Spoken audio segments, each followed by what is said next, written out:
So we've created this explore page, which shows this perspective map, which is essentially showing how you relate to all the other users on the platform, articles, and authors that wrote them. So as you'll see here, I'm this light blue dot, and our authors on the platform are these orange dots, and the dark gray dots are articles, and you'll see other like white dots that represent other users. But this is a 3D graph that shows where you fall relative to these other authors and users in the space. And the reason we do this in a 3D map is we don't want to try to collapse everything into just left versus right thinking, because we are trying to reverse polarization. And what we find is you can find points of consensus between users that you may not typically agree with on everything, but you may share some close views on some perspectives. And we can use that to map out and find communities of ideologies and determine what are the best articles to recommend people to open new lines of communication between these different communities on the platform. So this is really a visual representation of how we go out and find articles that we think you'll like.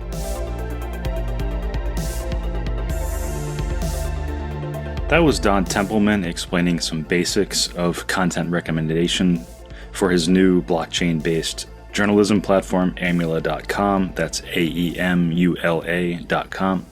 You can sign up for free for Aemula, and I recommend that you do, and hope that you do.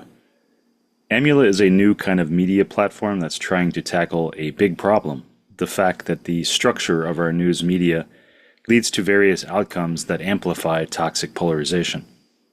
Instead of the usual engagement equals more exposure logic, Aemula flips the incentives. You read an article, then you tap a simple support or disagree button, and those signals build a living map of Aemula's community, a 3D social network graph showing how readers, writers, and articles relate, without slapping on ill-defined partisan labels like left and right. Labels that, by the way, often unintentionally amplify us versus them team-based thinking. Don and I get into why left-right labels can be a misleading way to understand beliefs or categorize content, how Aemula uses social network analysis to map out relationships and ideological groupings in an objective, data-driven way, how Aemula's social network can help define a sort of ideological center, and how promoting content from this widely supported region of the network can help reduce polarization. How the blockchain aspect of Aemula makes it self-governing and therefore infinitely scalable. How Aemula's approach could matter even more in an AI world where chatbots and LLMs need better sources than just Reddit and Wikipedia and so on. If you've ever felt like the incentives of the media ecosystem seem destined to drive us further apart, I think you'll appreciate learning about Don's paradigm-shifting approach to the news. A quick note, if you're listening to this and not watching it, this episode will probably not be that great due to it being a visual-focused episode. If it interests you, I recommend watching this on YouTube. My YouTube is at youtube.com/peoplewhoreadpeoplepodcast. I myself have been working on reducing toxic political polarization for more than 5 years. I'm the author of 2 books on polarization, which you can learn about at american-anger.com. I'm actually quite skeptical about our ability to reduce toxic polarization, as I see it as the result of so many nested and self-reinforcing cycles of contempt and anger. There are only a few ideas I've seen that have excited me and made me think, here's something that's capable of shifting things in a big way, of changing the underlying social incentives in ways that reduce us versus them contempt and anger instead of amplifying it. And there are also few paradigm-shifting ideas I've seen that have the potential to actually be used by a lot of people and scale up and create big change. Some ideas might be good, but require top-down enforcement to be implemented, whereas Don's project is user-focused. It's a private market product that gives people what they want while also incentivizing better behaviors. I think Don Templeman's Aemula project is a great idea. I think it's revolutionary and paradigm-shifting. And I think Don is a very smart person. I hope he succeeds in getting lots of funding to build out Aemula and promote it. This is why I personally hope you will take a look at Aemula and sign up for it. It's possible it might be the future of how news and journalism is done. So you might look back one day and think it was cool to be in on the ground floor when this thing first got rolling. If anything I've said has intrigued you a bit and piqued your curiosity, I hope you watch this episode of Don explaining how Aemula works. And speaking of media companies having incentives to promote fringe, extreme, and polarizing content, the last episode of my podcast was an examination of the paranoid and insane content that Instagram has been promoting to me and others. If you're curious about that, it was an episode that I uploaded only to YouTube due to it also being quite visual focused. Again, my YouTube is at youtube.com/peoplewhoreadpeoplepodcast. Okay, here's the talk with Don Templeman, founder of Aemula.com. Hey Don, thanks for joining me again. Zach, yeah, thanks for having me back on. I appreciate it. Yeah, I'm really interested in the work you do. So I thought maybe we could start with you walking through the Aemula login process and what you see there, and then talking about the social network analysis and graph kind of stuff. Yeah, happy to give an overview. I'll pull it up and just start from the beginning. If people go to Aemula.com, hit our landing page, and you can click start reading to sign in. If you don't have an account, you just type in your email and we'll create an account for you. I know a lot of people, they don't like entering emails when they're creating new accounts, but we actually don't store emails on our end. So it just creates a hash. We won't send you marketing materials or anything. It just takes a few seconds to set up. And what you're met with here is a front page that's curated just for you. Obviously, if it's your first time on the platform, we'll show you some high quality articles for you to get started. But importantly, the core of what we're doing is trying to support independent journalism. So all of the articles you see, they're published independently by the writers, they're owned by the writers, they're stored and served on a peer-to-peer network. So nothing is coming from our servers. And they're recommended to you through an open source community governed algorithm, because we're trying to remain as neutral as possible as a platform, just to give writers the tools to publish and report, and readers the ability to have one subscription to access all the information on the platform. And the basic functionality is you go in, you read articles, and at the bottom of each article, there's just this little support or disagree button. And after you read, you can determine if you want to support the author or disagree with them. And what we can do is we can link that to create a connection between you and that article and our system. And so as you begin to read and interact with articles, we can understand roughly what your point of view is, whom you typically agree with, and we can start to make recommendations that are close to your beliefs while still promoting articles that are more moderate or more widely supported by diverse user sets, which is how we determine quality. And this front page, it's meant to just be like a quick, simple way for you to get in, read some articles that we think you'll like. But we want to give users more control to freely explore the articles on the platform and freely discover new writers and new perspectives. So we've created this explore page, which shows this perspective map, which is essentially showing how you relate to all the other users on the platform, articles, and authors that wrote them. So as you'll see here, I'm this light blue dot, and our authors on the platform are these orange dots, and the dark gray dots are articles, and you'll see other like white dots that represent other users. But this is a 3D graph that shows where you fall relative to these other authors and users in the space. And the reason we do this in a 3D map is we don't want to try to collapse everything into just left versus right thinking, because we are trying to reverse polarization. And what we find is you can find points of consensus between users that you may not typically agree with on everything, but you may share some close views on some perspectives. And we can use that to map out and find communities of ideologies and determine what are the best articles to recommend people to open new lines of communication between these different communities on the platform. So this is really a visual representation of how we go out and find articles that we think you'll like. But rather than relying on our ranking, you can go in, you can find articles on here, and you can say, I think this is you. Yeah, Zach Elwood can find one of your articles, click on it, and I can read it directly from there. So not having to rely on pure recommendations that come from your front page, if that all makes sense.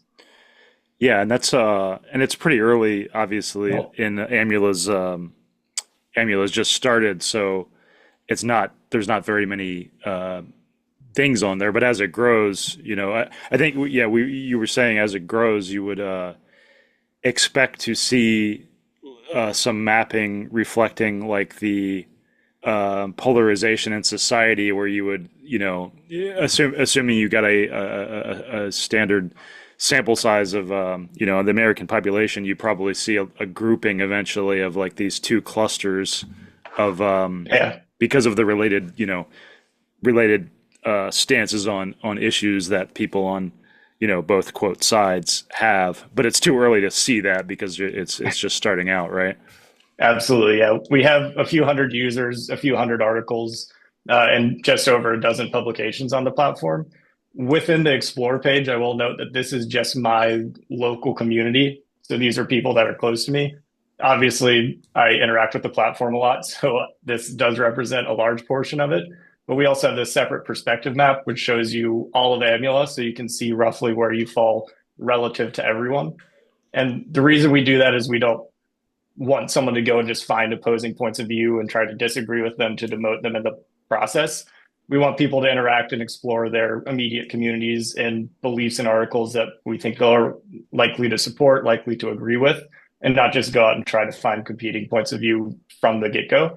But we do want to show everyone roughly where they fall. Mm. And going back to left versus right thinking, like obviously as we start to grow the platform and it is more representative of everyone's ideologies, we would expect to see some filtering into left versus right clusters. But we want to avoid having to label things as left versus right or keep it that simplistic. So this is why it's in like this three-dimensional space, and we don't actually know what on here is left or right because we, as a platform, want to remain verifiably neutral. And one way to do that is say, we actually don't know what the underlying content of these articles are. We don't know the ideologies of the underlying users on the platform. All we know is their public address, their account number, and we know the address of the article. And we can map it out just based on everyone's relationships and how they've interacted on the platform so that no one can point to us and say, oh, you're pushing a specific narrative, you're platforming specific writers. We can say we actually don't have any insight into that. And it's all just generated based on how the community's operating and interacting. Right, you're using transparent algorithms that are value free in how they handle content. It's just using a transparent, constant algorithm as the goal, and you're not getting into, yeah, that you and I have talked about this on the last call about this on the last episode, and I've had episodes about the illusions of the left right spectrum, how there can be, there's Mm-hmm. a lot of critique that the left right spectrum is an illusion, and also a conflict amplifying illusion, because it kind of the embedded nature of talking about our political divides and as like a left right spectrum can itself Mm-hmm. be very false, and also just get people thinking in these left right terms, like, and that can help explain why there's this filtering and for everything being part of this, you know, uh, monolithic left right divide. But that's the great thing about what you're doing, and social network analysis in general, because it's because it's value free and label free, right? Yeah, you're not getting into, you know, trying to determine what makes something quote left or right or all these kinds of labels. Yeah. Exactly. So it's overly simplistic. So you start to over categorize things into left versus right, and then people get into the thinking of, oh, I identify on the right or I identify on the left. And if you show me something that's labeled as being from the opposing point of view, I'll automatically discredit it just because I know it comes from the other team and I don't want to support anything they're doing. But when you actually start to look at underlying beliefs, you'll find that there's a lot more nuance there and there's a lot more complexity. So some people may disagree on a wide array of things, but have a lot of agreement on a certain topic. And so what we want to do is be able to make it as easy as possible for those people to start communicating, open up new lines of dialogue, to be able to understand some of those other perspectives that they may disagree on, just so they can start to have the conversation, start to see information from other people. Because the way that we currently discover information with traditional publications or on social media, you're normally only finding stuff that's within your immediate cluster, stuff that the publication thinks you'll like, or stuff that the algorithms on social media think you'll like. And so you just get further and further reinforced into your current beliefs. And we want to do the opposite. We want to reverse those forces by mapping everyone out in one holistic space and saying you can start to discover these new perspectives that are around you in these different communities, just so you can start to get a better sense of the world around you. Hmm. Yeah, for people that are curious about the idea that the left-right spectrum is an illusion, I'd say check out the book, The Myth of Left and Right, and check out maybe an episode that I did where I interviewed the co-author of that book. Yeah. So maybe you could talk a little bit about have you seen interesting patterns in the clustering so far of Aemula? Do you have any interesting observations about what you've So seen right on the now, behavior?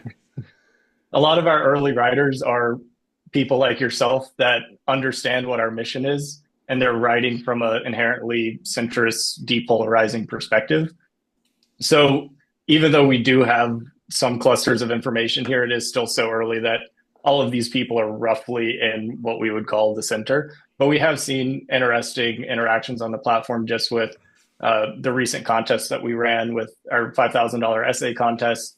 So as users were coming on and trying to support that the writers that were sharing those essays on other platforms, they're coming in as new users and starting to interact. So you can see, like with your article here, a lot of support there, and some support where it's a few readers largely supporting one writer's piece of work. So we started to see some behavior like that, which we would expect to see more of at scale. But for the time being, I would say it's too early to start doing some of the more interesting things that we can do with this type of structure and these types of algorithms, because you really do need a lot more data to start more accurately reflecting the ideologies of the population so that we can start doing some more interesting things. Hmm. Can you talk a little bit about the concept of like the gravity or how more connected ideas clustered more towards the middle of the graph, that kind of thing? Yeah. So what we want to support in our way of reversing polarization is if you map everyone out, you can see that there's some clusters here that are more on the fringes and a lot of users here in the middle that are interacting with a wide diversity of authors. So we want to promote authors that can write an article that gets diverse support from multiple different ideological communities in our graph, because that indicates to us that they're making strong arguments, they're presenting factual information, people are willing to interact and engage with their content. Whereas someone who may be more on the fringes and getting a lot of traction from some small group of people, if we were just using pure engagement metrics, we would say, oh, they're getting a lot of reads, they're getting a lot of eyes. If we were trying to sell advertisements, that's a very valuable person. So we would try to promote them more. But the thing is, that typically happens when you look at traditional social media with people sharing inflammatory content that's from a more radical ideology. And that's the opposite of what we want to support. So by mapping everything out in this 3D space, we can start to say, like, this is the center of our community. This is where we want to start to draw more eyes and more attention. So for people on the fringes, when they join the platform, we have information that is relevant to their beliefs. They're willing to engage with it. They can start reading and interacting on the platform. And then over time, we can slowly show them articles that are closer and closer to that center.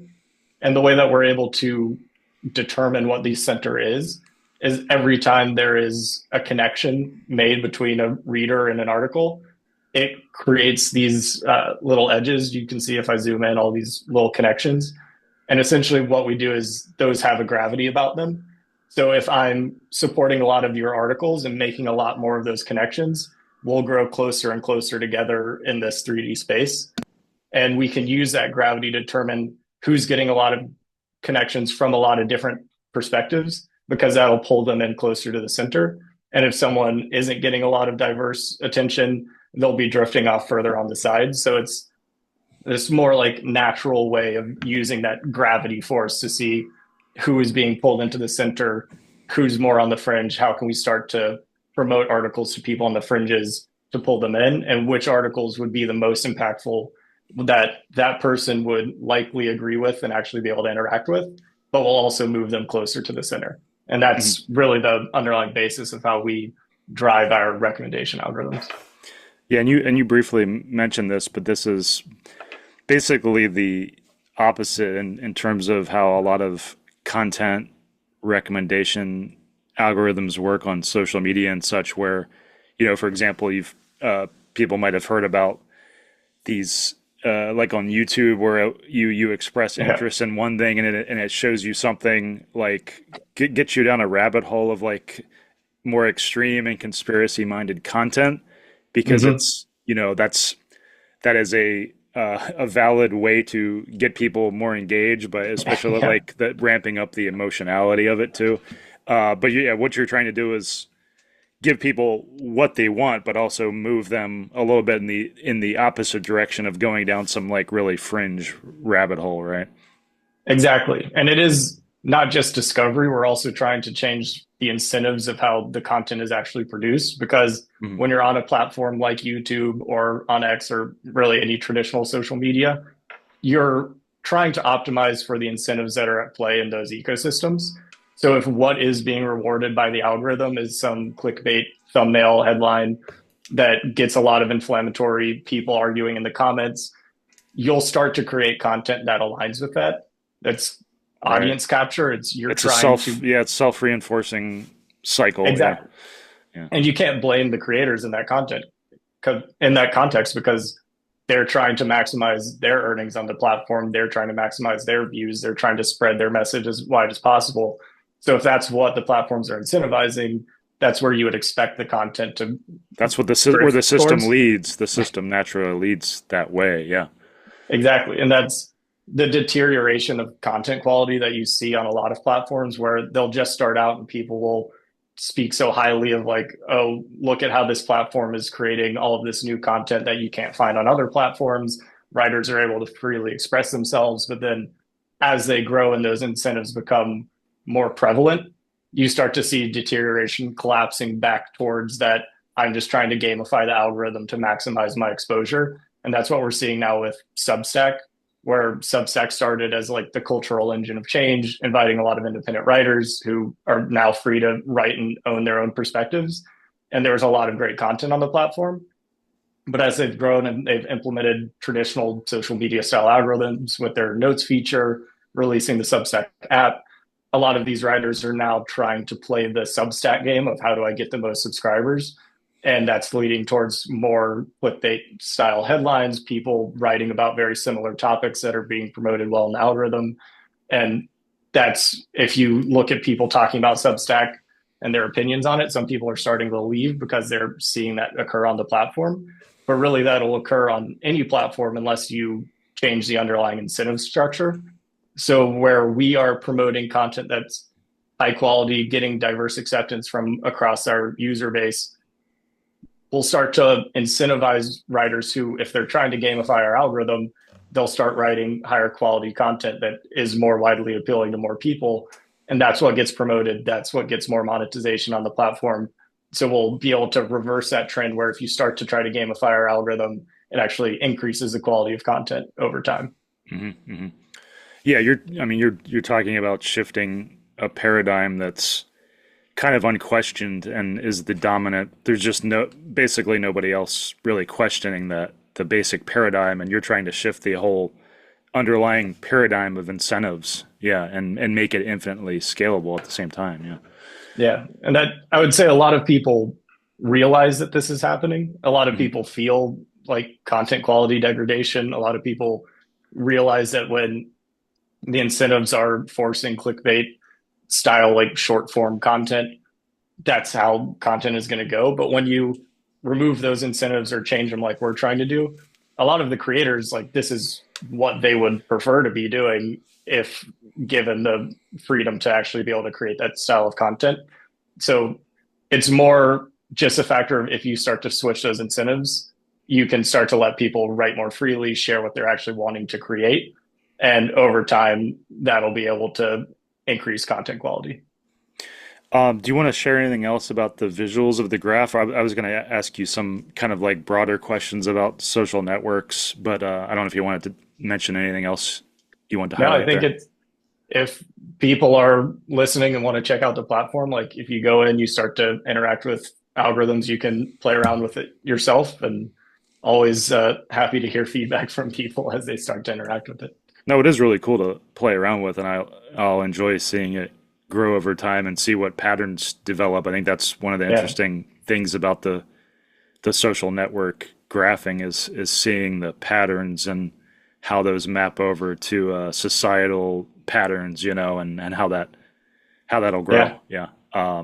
Yeah. So yeah, the and maybe you could talk a little bit about how that social network graph is a implementation that many social network platforms use and where that idea comes from. Obviously, you didn't create that. You're no, using it and harnessing the idea. Maybe you could talk a little bit about the social network analysis idea in general. yeah. I think it goes back to really the start of the internet and the start of the web in general. I believe it was Tim Berners-Lee when creating the initial form of the internet and the form of the World Wide Web, talking about the semantic web and how you could have context from how websites and servers are all interconnected. And that idea was really built on through networking in the early stages of the internet. And I think popularized by early social media platforms like Facebook as they started to grow. But it really is just like an intuitive way to think about relationships of people and content online. So it is just saying, like, if I post something on Facebook and you like it, then there's a connection that we have made where you like to post that I made. And it's just a very intuitive way to start thinking about networks. But the other reason they're used so prevalently, especially on the internet, is because it creates these social graphs, which are a whole field of mathematics with graph theory and information theory. So it makes them easy to study. And what it allows you to do is start to gain insights on user behavior and how information is flowing through networks purely from just interactions on the platform, which is really why we're starting to leverage and use it. But it is used widely across a whole array of different use cases. So obviously in social networks, we're using it as a recommendation algorithm, which like Netflix uses their recommendation algorithm based on a social graph like this, just interactions of content you're consuming and what they think you'd like. But it also can go into kind of like wider fields where it's fraud detection with banks. They use similar technology to determine fraud. Epidemiology and contact tracing, which I think a lot of people became familiar with during COVID, uses similar technology. Also, Google Maps and Uber and finding direct routes places use similar technology, but all different sources of data. So it is widely used. They've become pretty efficient. And all we're doing is using that same technology, but changing where we're implementing it and the incentives that we're putting behind it to try to create something that hasn't been done before. I saw that you pulled up some images there of network analysis, and I think that segues nicely into some of the concepts that we're working with and some research that we're doing at Aemula that we're trying to publish on how you can structure information networks and how that can actually make them more resistant to polarization and misinformation to create higher quality information environments. So Hmm. I actually have very similar graphs that I have on like a whiteboard on my computer uh, Oh yeah, let's see I, that. Yeah. if I share my screen. So Yeah. this is similar to what you just pulled up on different ways that you can structure information networks. And the current way that most social media platforms and actually how we naturally coordinate as people and societies is what's called preferential attachment.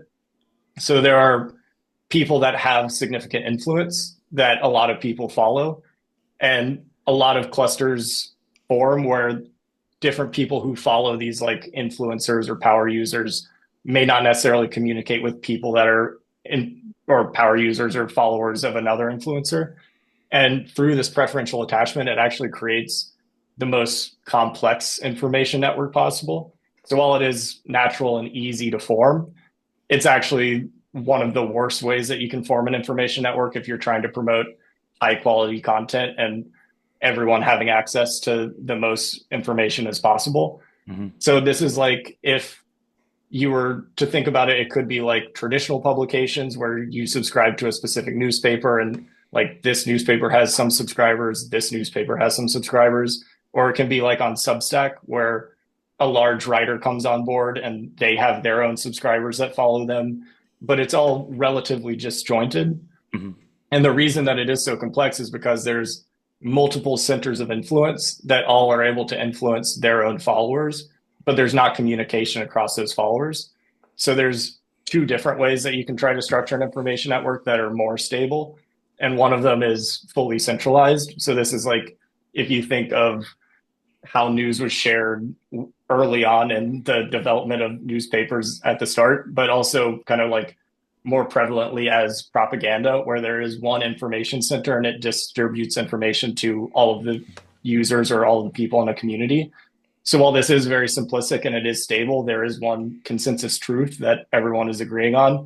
Everyone's working on the same information. Like having just a few broadcast networks, up until the 80s, between the Yeah, like 100 exactly. and 1980s or something like that, like this monolithic distribution. Yeah. Yeah. And that's why back then there was high trust in the news. Everyone felt like they could operate and have communication with people of different ideologies because you were all working off of the same information source. Mostly, like But much more than we are mostly, now. yeah, Yeah, yeah. much more than we are now. But obviously, there's problems with centralization where there's really only one point of view and there's a lot of control over that point of view. So there's a lot of incentive to skew that into trying to use it for securing power for whoever is the person that is sharing that information. So this doesn't necessarily result in the highest quality content or people having the most access to the widest amount of information, but it is much more stable for people being able to agree with each other. The other option is fully decentralized, where everyone can communicate with everyone individually. And this is what has only recently become possible to do at scale because with a subscription news service, really news needs to rely on subscriptions. So there is stable revenue. So you have the ability to go out and do longer form investigative reporting processes.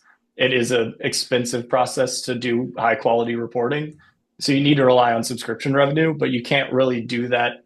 You previously or prior to 2024, you couldn't really do that just due to technical limitations because as a subscriber, you need to just pay one subscription and then be in the network and everyone can work and operate seamlessly together.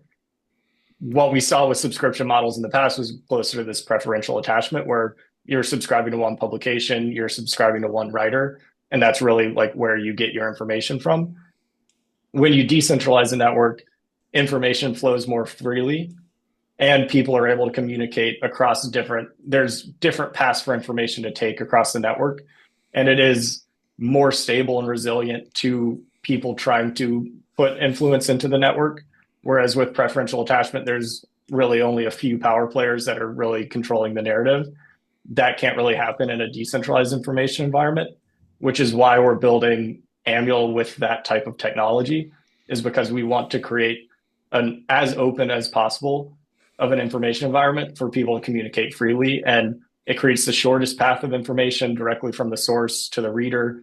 So there's as little outside influence as possible over the information you're seeing. And you can individually trust that the person is a credible source, which we can get into reputations and how you determine credibility. But that's really the core of what made this technology possible now is we have that ability to work in this trustless system, but everyone can still trust that the quality is there. You don't have to rely on trusted intermediaries like publications in the past. So we can avoid this preferential attachment problem. And am I understanding correctly when you say it's something that is only recently possible? That's because of the blockchain technology and the ability to do these smart contracts where you set something up to operate in it and it enforces those rules. Am I understanding that correctly?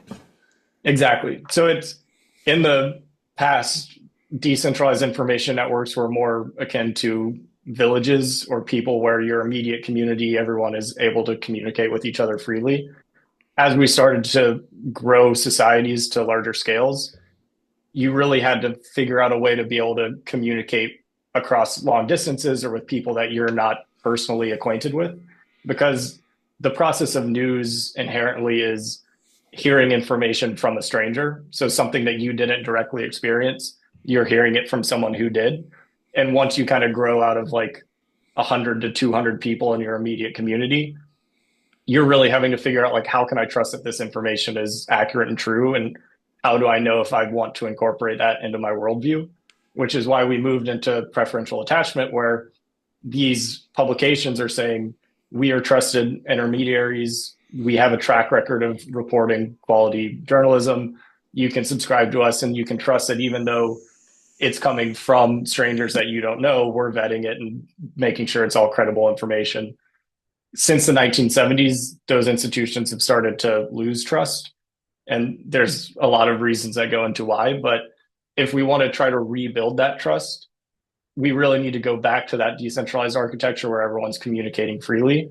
But if you want to do that at societal scale, it comes down to the problem of how can I trust a stranger? How can I trust that the information they're sharing is credible? So on social media, we've had the ability to communicate as decentralized as possible by being able to communicate with anyone online. We just didn't know if they're a bot account, if they're from some foreign actor. These are all things that have happened and influenced our news cycles in the past. And that's one of the core issues with misinformation and finding news on social media, is there is all of that inherent mistrust where you can't really know what someone is sharing or if it's true, which is why social networks also fall into preferential attachment, where when you first join a platform, it gives you like, here are some accounts you should follow, and you follow them, and then those become the centers of influence.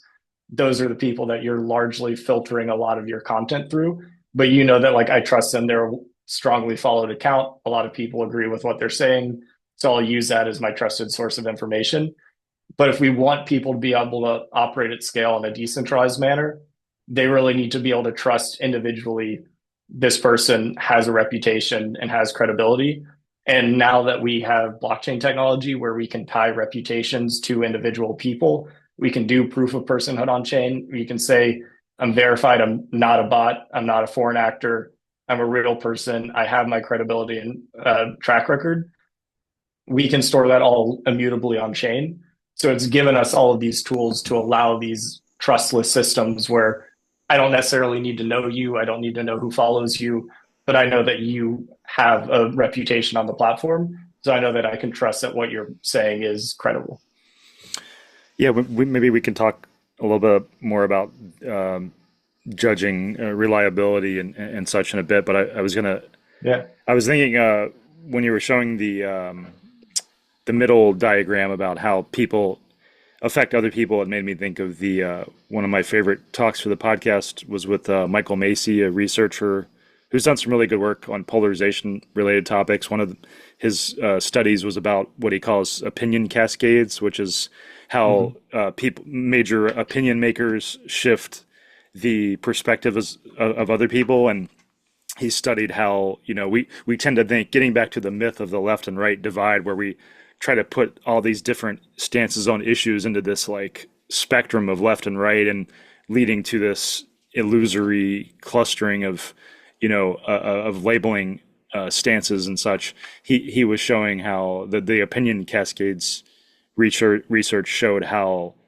influential opinion makers, like say for example Trump, like how Trump would react to a new issue like COVID, for example, would greatly influence our resulting polarization, right? Like, so we tend to confabulate reasons after the fact for why this stance on an issue is related to left or related to right or liberal or conservative or such. But so much of it is actually due to these chance outcomes of like, which way is an influential person in this, in one side or another going to go on a new issue. And then the opinion cascades kind of follow after that, right? And there's just, a lot of chaos in the system too. But yeah, getting to the idea that what you're trying to do is basically trying to combat the emotion and kind of like team-based reasoning that results from like the usual ways of social, our instinctual operations of how we interact with other people and how our emotions and team-based affiliations can guide our judgments. And basically you're trying to create this system that is pushing against that and trying to make a more reasonable, less biased, less team-based, less emotional outcome, I think. Yeah. Yeah, exactly. And opinion cascades is a good way to put it. Hmm. There's a lot of interesting research around it, but when you have that preferential attachment, it only takes a few steps and a few people to strongly influence large groups. So the way that people describe systems that are structured in this way with preferential attachment is that they're in a state of criticality where they can very quickly change perspectives of a large portion of the graph or a large portion of the network. Hmm. And that's like one of the interesting examples of it is if you think of like the 6 degrees of freedom thing, if you've heard it, where it's like you're only 6 connections separated from anyone else on Earth. And that's because there are these strong like centers of influence or people who know a lot of other people and have a lot of influence over those people.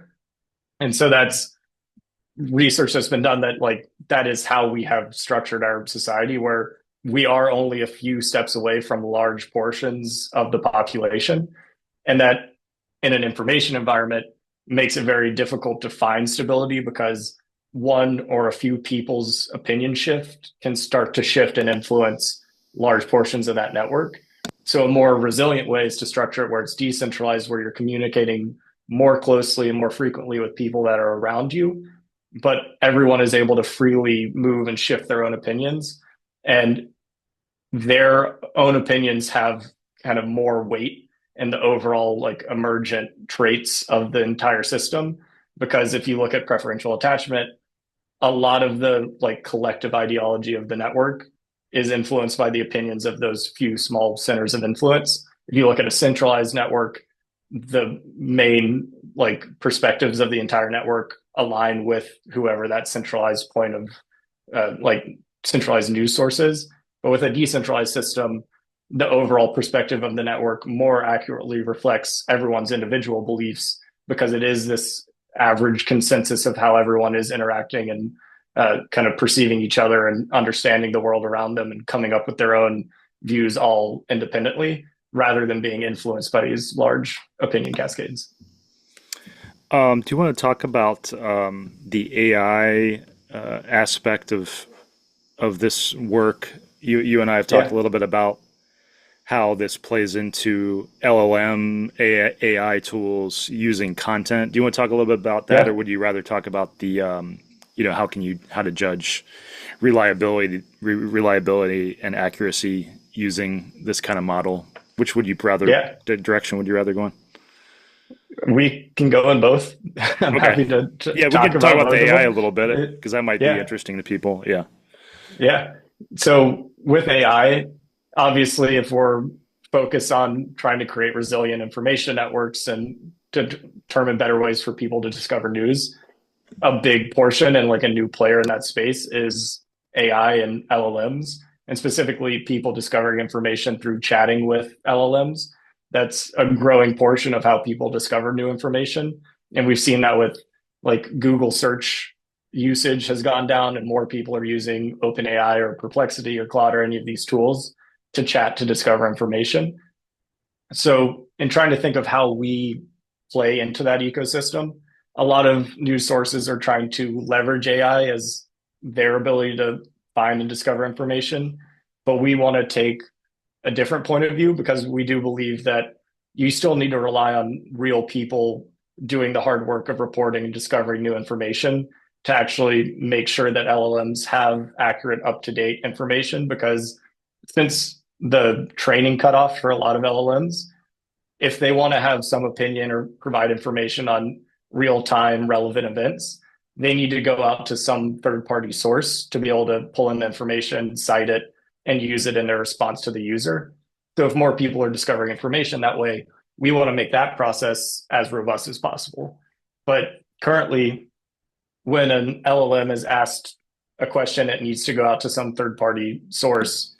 40% of the time it cites Reddit, 20% of the time it cites Wikipedia, and the rest of the time it's trying to cite stuff that it's able to find online because they really need large data sets. And the only places those exist are really in Reddit and Wikipedia. And while Wikipedia as a source over time becomes more and more credible for real time news on current breaking events, what LLM companies have found is they really need to rely on professional newsrooms. So we've seen this trend of it's just under $3 billion of spend that's been committed to licensing content from professional newsrooms to LLM AI research labs for them to be able to license and access content that's produced out of a professional newsroom. So that's deals between like OpenAI and the New York Times or Wall Street Journal, Amazon and New York Times. There's all of these massive deals where they're trying to get access to this high quality information because that's really the differentiator between these models and how people choose to use them is which one can give me the best information. The problem is if you're relying on traditional publications as your source of news, you're still falling into all of the traps that we're trying to solve with polarization in media, distrust in media, all of the reasons why how those companies are structured results in audience capture and them including their own biases. Bubbles of thinking, biases. Yeah. Exactly. So what we're able to do is we can take all of the benefits that we're creating for our information environments and make them accessible to AIs if they need to go out and reference some real-time event that's currently being reported on. And the reason that we're able to do it so easily is one, since we are decentralized, an LLM company can come in and make a licensing agreement at the protocol level. So they don't have to go out and try to find all of the independent individual writers and make individual agreements with all of them. They can just say, we want access to all of Aemula's content. And then each individual writer on our platform can determine if they want to license their content or not. So everyone still independently owns all of their work. We have record of everyone's ownership. LLMs, if they want to come in and cite something that one of the writers on the platform has published, that writer can determine if they want to license it. And then that writer gets paid when their information is accessed. Because a lot of the time, currently when writers publish independently, if it's through their own site, if it's on Substack, that can still get parsed by an LLM and cited and used in their responses. But that writer never sees any value that came from the use of their work in an LLM response. So we want to make sure that everyone is always paid for the work that they produce. And through our protocol, we can say if you elect not to license your content, we can protect it so it's actually not discoverable by LLMs, so it can't accidentally be licensed. But if you do want to license it, you'll get paid every time an AI actually accesses it. So it's a lot more robust for the independent writers. It's a lot more efficient for the LLM providers because they don't have to make all these bespoke deals across newsrooms. It's just one ecosystem that they can plug into. All of our information's in a standardized format. It's easy to parse. And it's actually stored and structured in how LLMs think. So if you think back to the Explore map that we showed of all of the articles in 3D space, without getting into too much detail, when LLMs, when you're prompting them and they're trying to generate a response, they are relating words and trying to figure out what to respond with based on how closely words relate in three-dimensional space. It's called vector space. And that's a whole separate category, but you can kind of abstract that away and have a conceptual vector space where an LLM can go in and say, I want to answer something on this topic. It can find that topic within our information map and determine what is the best article here. It can plug into our credibility ratings, rank what it wants to respond with, license that content directly from the writer, and use it inside it in its answer to an end user. So it makes the whole LLM information discovery process significantly more robust for the end users that are discovering information through chatting with LLMs. And it's a lot better for the writers because they actually get paid when their content's used. Yeah, I was thinking, I mean, getting back to the idea of how you can create algorithmic approaches to judge accuracy and reliability of news sources and such, it seems like there's a lot of value in coming up with some approach that uses the social network analysis to say like, oh, this source, this person is creating content that appeals to a lot of different clusters of thought, and that a lot of people across a lot of different clusters of thought appreciate. Yeah. And it seems like, I mean, A, that's valuable for people in general, but it's also seems especially valuable for these AI LLM agents that are trying to find like non-controversial and agreed upon information. It seems like that's, you know, a way to theoretically do that that doesn't involve like humans doing fact checking, which, you know, leads to various biases too. But Hmm. I mean, it's still going to be hard no matter what. But it seems like that's using this kind of algorithmic objective approach in some way leads to some really good outcomes of like these statements and these works appeal to a broad range of people. Yeah. And that's when you're dealing with AI and LLMs, like the scale of the data really matters. Like you need a lot of information for them to come up with good answers. And so when you're dealing with that type of scale, you have to rely on algorithms at some point. Like you can't have some massive army of fact checkers going through and trying to check the credibility of all the sources. Right. Yeah. It's way too much time. Yeah. Yeah. So we need that scalable process for determining credibility. And we're able to do that through that social network analysis where we Mm. can say, if a post is getting a lot of diverse support from people with different ideologies, we know that that is likely a high quality source of information. On top of that, we have newsroom tools for writers so they can go through a peer editorial process if they want more people to offer feedback on a piece that they're about to publish. And we can say that if they've gone through that process, it's also likely higher quality. We can give them access to research and analysis tools, data sources, tip networks, credentialing, like all of these tools that they can use. And as they implement them into their reporting, we can increase that quality metric of what we perceive that quality to be. Mm. And then we also have individual reputations for readers and writers. So if a writer is getting a lot of support from users with high reputations, then we know that they also likely have a high reputation, and we can build their reputation into those quality scores. And looking at everything holistically, you can start to come up with credibility rankings for not only authors, but also individual articles, and use that to allow LLM responses to easily discover what is likely the highest quality source that I can find for this specific topic. But also, it can allow it to start to adjust its responses based on who's asking the question. So if I have an annual account, it knows roughly where I fall relative to some of the sources it's trying to find for me. It can give me a source that is closer to my beliefs that I'm more likely to agree with, rather than giving me some source that may be from an opposing point of view where I'll ask the question, immediately discredit it, say, like, I disagree with this take. Obviously, like, there's Right. bias in how the LLM was coded, there's bias in the training data, and then discredit it and either prompt my way into getting it to say the answers I want it to say, or going out and trying to find a different source of information to support my point of view. Like, really, if we're trying to optimize for providing the best answers to the users, there's not one answer that is best for all users. You can start to gear it so it's the best answer for that specific user to better understand what concept they're trying to understand. Yeah, because at the end of the day, you have to worry about customer satisfaction, and so did the Yeah. AI. You know, you and everybody. It's like no matter what our, you know, wishes and goals are about how these things work, like you have to give people what they want at the end of the day, and you Yeah. can't give them like you know, if somebody's using Grok and they're like Elon Musk is a Grok's telling you Elon Musk is a genius and all these Mm-hmm. recent things where it was praising Elon Musk with these weird responses. It's like Oh, yeah, I if saw that. if you're doing too many weird things that don't appeal to your customer base, they won't want to use your product, right? So you do want to give them what they want while also, you know, aiming for accuracy and responsible you know, implementations and stuff. But yeah, you want to give people what they want. Yeah.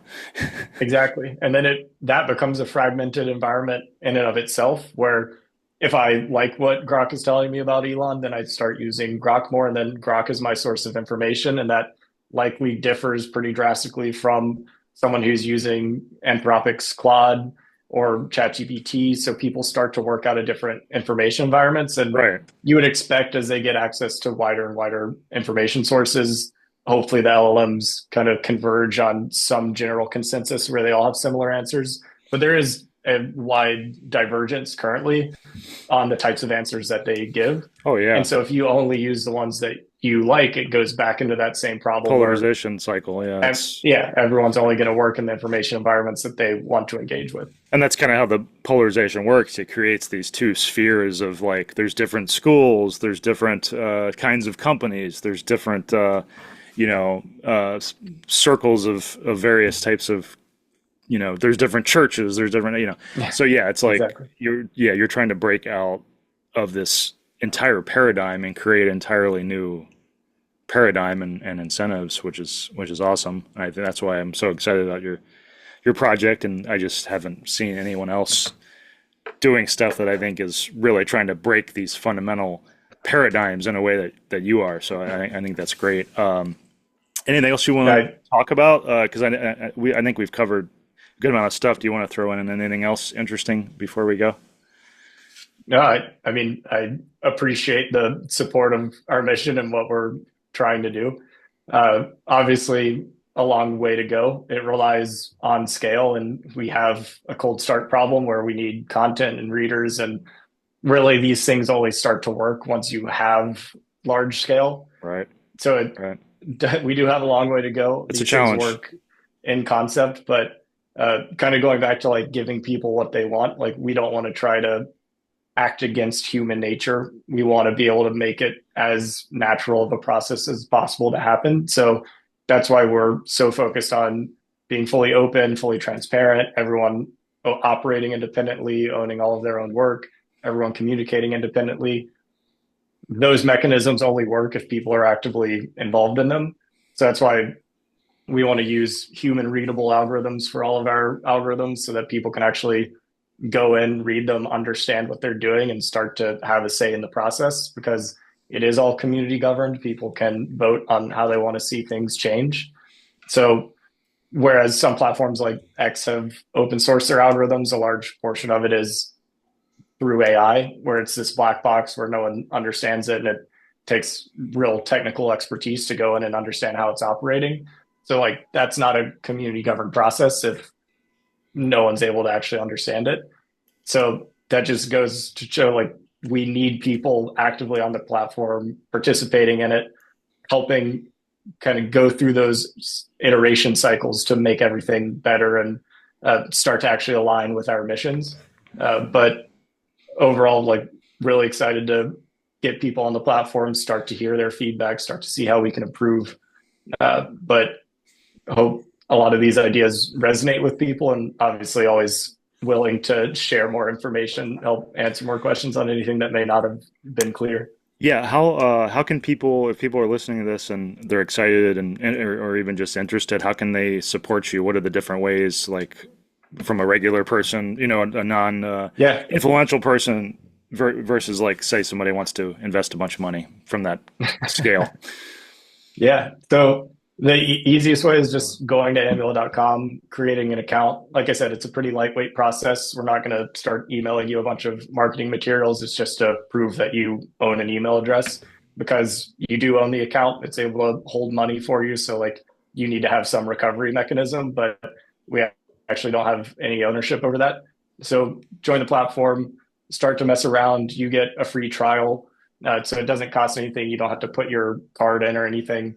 But if you do like it and you're enjoying what you're reading, start a subscription. Any subscription goes a long way at this point as we're starting to build up our subscription pool. So it's better and more attractive economics for the writers on the platform. So we can actually reward them for all of the great work that they're doing. If you are writing, we need content. We want to be able to support your work. So you can publish directly on the Aemula app, or you can go link your Substack if you're already writing on Substack, and that'll automatically cross post anything that you're publishing on Substack anytime that you publish. You retain full ownership of your work. You earn from our paid subscribers at the end of every month. So there really is no downside. You can stop at any time if you don't want to do it. And then from there, just following us, providing feedback, starting to interact and be active in our process of iterating and improving the platform. But really just creating an account, going in and starting to play around with things is the best way to get involved. Awesome. Okay, this has been great, Don. I'll Awesome. let you go, and thanks for joining me, and best of luck on the project. Yeah, thank you so much. That was a talk with Don Templeman, founder of the new blockchain-based news platform, Aemula.com. That's AEMULA.com. You can learn more about my own polarization work at American-Anger.com. Thanks for listening. Music by Small Skies.